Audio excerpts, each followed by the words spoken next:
Bueno, a continuación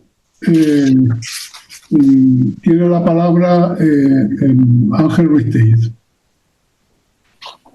Hola, buenas tardes a todas y a todos. Muy agradecido por la invitación y me dejas con el corazón contrito, Soledad, porque realmente estás mostrando un poco lo que es yo. La parte que voy a complementar, yo soy médico de familia, soy experto en sistemas de información, fabrico software de historias clínicas, manejo la información de la historia clínica en la atención primaria, tenemos un sistema posiblemente el más potente conocido de información y sé cuáles son las dificultades y los riesgos. Con lo cual, en parte, lo que voy a tratar de hacer en estos pocos minutos es desmontar los mitos en los que se juega todo esto, ¿no? Está claro, yo creo que no me voy a alargar en lo que ya habéis comentado, que esto es simplemente la desregularización del neoliberalismo, simplemente, ¿no? Es decir, lo que se busca en esta situación es perder toda la capacidad, de alguna manera, de servicios públicos y la capacidad de defender los derechos realmente sociales que existen. Es una condición natural del neoliberalismo, es que no tiene nada de nuevo. O sea, lo que se está contando es lo que se ha hecho. Es increíble que se haya aceptado por los países el que se le quiten los datos, porque hoy efectivamente es el petróleo del siglo XXI, ¿no? Entonces, bueno, ¿cuáles son los planteamientos que hay detrás, ¿no? Porque normalmente yo he asistido durante 40 años a la imposibilidad. Nicolás comentaba que somos el país posiblemente de Europa que tiene más desarrollada la informatización. Por tanto, podríamos ser nosotros los pioneros de todo esto, ¿no? Es decir, nosotros tenemos todos los servicios públicos, todos informatizados, las historias clínicas. Yo soy padre de la informatización en España, precisamente de la atención primaria, ¿no? ¿Qué ha ocurrido? Que no tenemos datos los médicos. Que los médicos y los pacientes no tenemos datos porque se ha hecho un acopio de la información por parte, un secuestro de la información por parte de cada una de las comunidades autónomas. Simplemente se está haciendo esto a lo bestia. Es decir, que se está haciendo para que Europa lo haga lo mismo que hemos podido hacer nosotros. Pero ¿cuál es la diferencia que puede tener, por ejemplo, la parte periférica de Europa con la parte central de Europa? ¿Por qué esas diferencias que comenta Nicolás? ¿Por qué esa diferencia de relevancia? ¿Por qué tenemos tanta irrelevancia los médicos de atención primaria españoles con precisamente el mejor sistema de información y sistema informático que tenemos posiblemente en Europa? Porque hemos perdido el control. No somos nada, no somos nadie, no tenemos el derecho en lo que teníamos, la custodia del secreto. Los médicos franceses están todavía muy lejos de poder ceder, porque el médico de primaria francés es Dios. Y el médico francés no da cuentas a nadie, no tiene por qué dar los datos a nadie de sus pacientes. Sin embargo, nosotros hace 20 años y 30 años hemos cedido, y además con las legislaciones, con la legislación 1599 ya lo cedió en el artículo 7 diciendo que el paciente tiene derecho a la confidencialidad y a dar su consentimiento, pero en el mismo artículo decía que bueno, que y total que nos quitamos el opt-in, nos lo quitamos desde el principio y el opt-out es prácticamente imposible. El BIS Plus, efectivamente, como tú comentabas, se vendió al final por 25 millones un miércoles santo hace 7 años, ¿no? Entonces se vendió y solamente hubo 2 personas en toda Cataluña que se enteraron y firmaron en un sitio que decían que sus datos no. Entonces, claro, ya se empezó a hacer la financiarización del dato. Pero ¿cuáles son los sofismas en los que se ha apoyado esto? El sofisma, básicamente el interés es comercial. Es tremendo esta cuestión. El interés es poderosísimo. Porque la información sanitaria y lo que es para la investigación, que es la gran excusa y es la gran estafa, no es cierta. Yo me dedico a esta cuestión. Entonces, podemos decir lo siguiente. Los hospitales son los que tienen la información más precisa. Es la información posiblemente más interesante, porque es lo más complejo y, por tanto, lo más codificable. Pero la codificación la hacen sistemas de codificación, lo hacen organismos, lo hacen departamentos de codificación. Y esa codificación pasa luego al CMVD. Ya tenemos toda esa información filtrada. ¿Por qué necesitamos saber más datos de la familia, etcétera? ¿Dónde está esa información? ¿Está en los hospitales? No, esa información no está en los hospitales, está en primaria. En primaria tenemos toda la información de los pacientes. Hay el 96% de toda la información existente en el sistema está en atención primaria, nunca está en el hospital. Solo el 4% en realidad prácticamente se comparte. Nosotros tenemos el 96% que jamás se comparte esa información.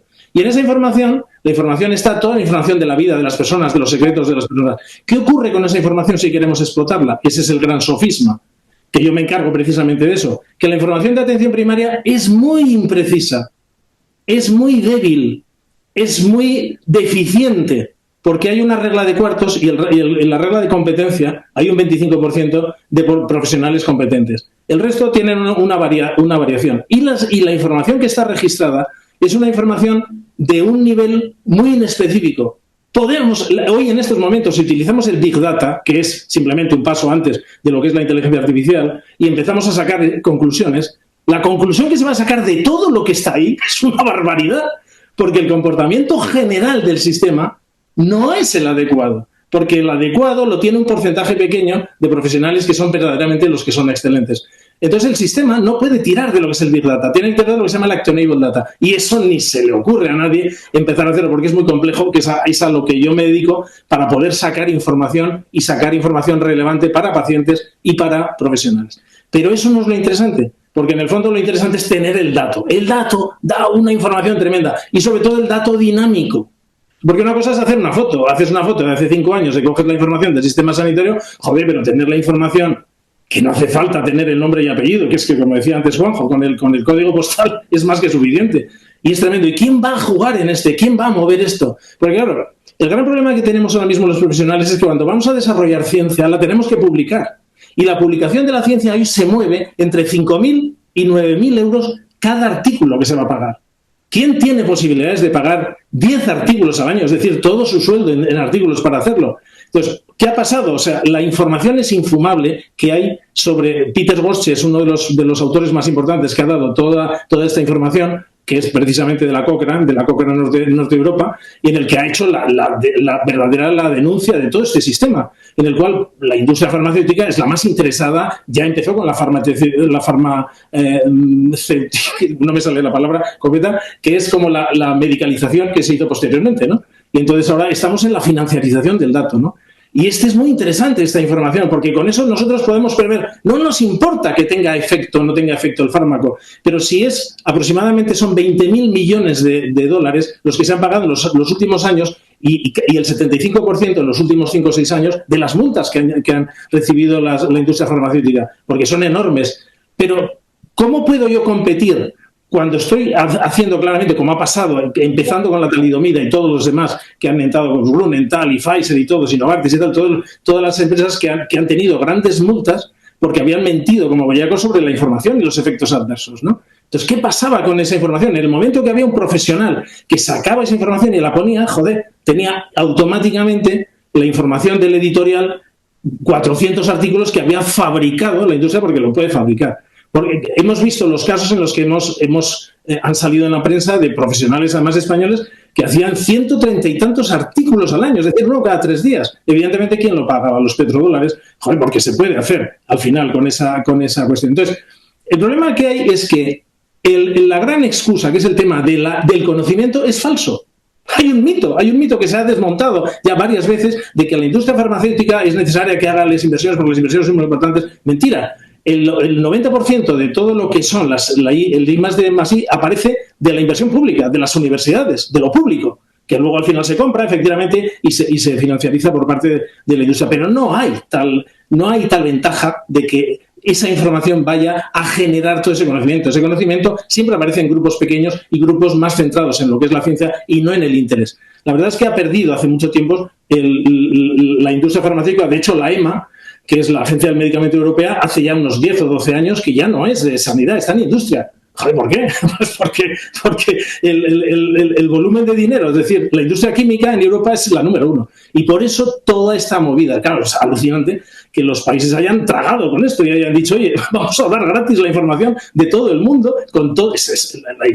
La situación es muy grave, porque las ventajas no son tales. Las ventajas desde el punto de la ciencia es mentira, es imposible. Es decir, cuando quieres hacer ciencia, la haces de una manera muy reglada, muy estructurada y no con toda la información que tiene otros intereses y otras entidades y otras necesidades, ¿no? Entonces, esta es un poco la parte en la cual cuando tú quieres saber por dónde va la cosa, tú sigues al dinero. ¿Quién gana en esto? Desde luego no ganan los pacientes, no ganan los países, no ganan la sanidad pública, joder, ganan las empresas, porque el negocio de la salud es el negocio número 1. Es el número 1. Vamos a conseguir la medicalización total de los hechos naturales de la vida, que ya la hemos conseguido, a base con el DSM-4, DSM-5, a bajar los cutoff, a bajar los umbrales de normalidad, que ya cualquier lactante es un hipertenso y entonces hay que tratar al lactante. Estamos viendo que estamos tratando a lactantes y lo estamos viendo, joder, que es la leche, con antihipertensivos, con betabloqueantes. Es alucinante porque vamos bajando los umbrales de normalidad y todo el mundo está enfermo.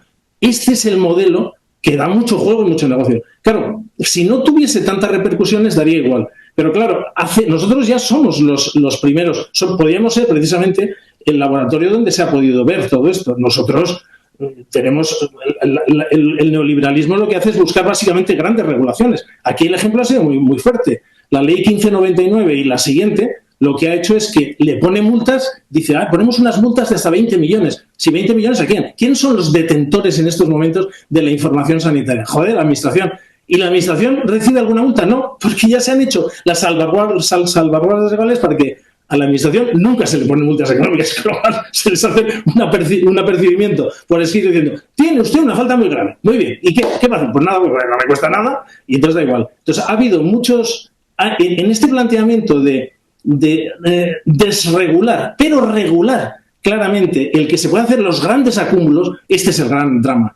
A mí me parece que es una situación que se cae desde el punto de vista científico y desde el punto de vista de sistemas de información. Esto no le genera ninguna repercusión al profesional y no le genera ninguna repercusión al paciente. Yo soy un adorador de la inteligencia artificial, yo la estoy usando en mis sistemas, pero la inteligencia artificial es el contexto, la clave, porque la inteligencia artificial no funciona factualmente y no funciona si no, claro, para meterle... Si no, la inteligencia artificial sacará patrones del... Sí, muy bien, patrones, pero como dicen los ingleses, garbage in, garbage out. Si metes basura, sacarás basura. Y la información que se va a volcar y recopilar, el 96% de esa información parte de primaria, que es donde está la vida, los secretos de toda la gente. La gente no sabe en estos momentos que cuando habla con su médico está hablando un gran hermano. Ahora va a ser el gran hermano de toda Europa en esta cuestión. Entonces, ya sabemos que los modelos dicen, no, el modelo de seguimiento cuando te pase una cosa, te vas a Bélgica, joder, lo puedes llevar en un papel, lo puedes llevar en un pendrive, lo puedes llevar en el móvil. Y no hace falta tener las centralizaciones. Hay muchas alternativas en estos momentos técnicas para precisamente el seguimiento y la continuidad asistencial. Entonces, y la parte de la ciencia es un sofisma como un pino. Cuando quieres hacer ciencia, lo haces de una manera muy reglada, muy estructurada y no tirando pues en lo que es el phishing al final, ¿no? Entonces, bueno, yo simplemente creo que lo único que quería aportar en este caso es que las grandes excusas que se han puesto no son más que las grandes excusas, las grandes mentiras, como se nos dijeron a nosotros, a los profesionales se nos dijo. Cuando tengamos la información centralizada, por eso se requisaron todas las informaciones de bases de datos que existían, cuando tengamos la información centralizada tendremos información de investigación. De eso hace prácticamente 25 o 30 años y no hay nada. Porque lo que hay justamente es lo contrario. Las bases de datos, cuanto más grandes son, más difíciles son al final de gestionar.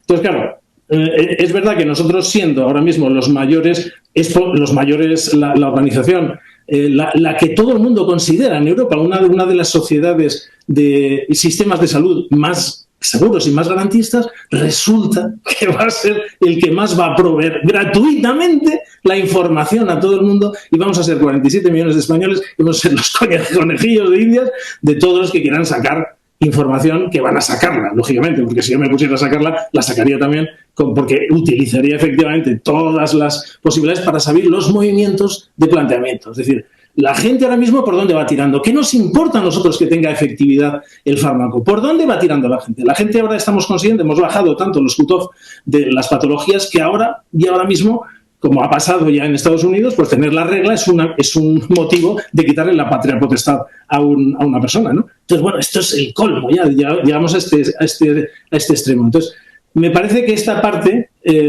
ha sido, lógicamente, a lo largo de muchos años, pero a lo largo de muchos años ha ido desregulando y ahora es muy difícil, ¿no? Empezamos a desregular prácticamente en los años 90 con la propia FDA y ahora estamos en estas situaciones que es muy difícil porque no parece lógico que me estoy terminando. Nada más, acabo ya simplemente con esto, como diciendo, yo soy un defensor de la inteligencia artificial, yo soy un defensor del conocimiento y soy un defensor de la relevancia del profesional. Pero el profesional y el paciente, en este juego de la salud, quedan simplemente como combustible. ¿Cuál es el mayor terror que podría haber en este instante? Que los médicos europeos hicieran huelga de teclas caídas. Se pasaran al papel y dijeran, como ocurrió en los años 90, los años 2000, que tú mirabas en las webs inglesas y decían warning, y aparecía así una cosa que saltaba. En este centro de salud estamos fuera del network del National Health Service. ¿Por qué? Porque no garantizaba la intimidad. Entonces, cuando llega un momento en el cual eso ocurra, en el momento que los médicos digan, se acabó, señores, me voy al papel a tomar por saco y se caerá el castillo de naipes. Muchas gracias, Ángel.